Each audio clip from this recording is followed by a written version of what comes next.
Muna jawo hankalin mutane masu sallah musamman ladanai musamman ladanci kawai mutane agogo suke kallo. Hakikan lokutan sallah da yawa mutane ba san shi ba. Yanzu halin da ake ci galiban za a kira sallah ɗaya saura kwata ko ɗaya saura minti 20 wataƙila akwai masu yin sallah ɗaya saura kwata alhali lokaci bai yi ba. Wanda ya iya gwada sallah ana gane sallah lokacin azahar ne idan rana ta yi zawali da kiran sallar da kuma itan sallar ba a yi kafin rana ce zawali. Kun gane in ka kira sallah rana ba ta zawali ba ka samu ladan kiran sallah din ba. Kun fahimta to kuma mutum ita da sallah rana ba ta zawali ita kuma sallar ba ta gaba daya.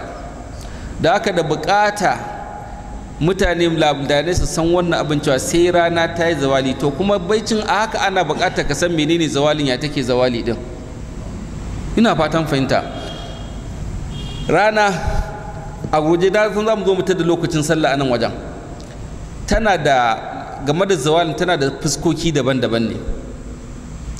Idan rana ta fito daga gabas idan ka lura za ga inuwa ta fara fita gobe ka gwada lokacin da rana in dai da rana ba da lulumi aka tashi ba tana fitowa sai ka kalli inuwa ka za ta ina kenan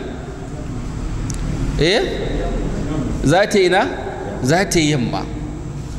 Tana ƙara ɗagowa ino taka tana ragewa ko tana ƙara tsawo a tana ƙara tsawo ne ko tana ragewa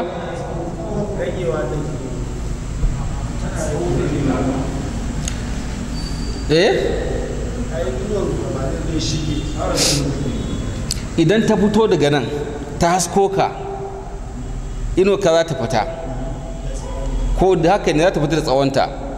Idan rana tana ɗagowa tana rage tsawonta, tana ɗagowa ino na rage tsawo, tana ɗagowa na rage tsawo. To idan irin wannan halin da muke ciki ne idan rana ta kai tsakiyar sama daidai to a lokacin ino ka za ka nemi da ta ɓace. Kun gane?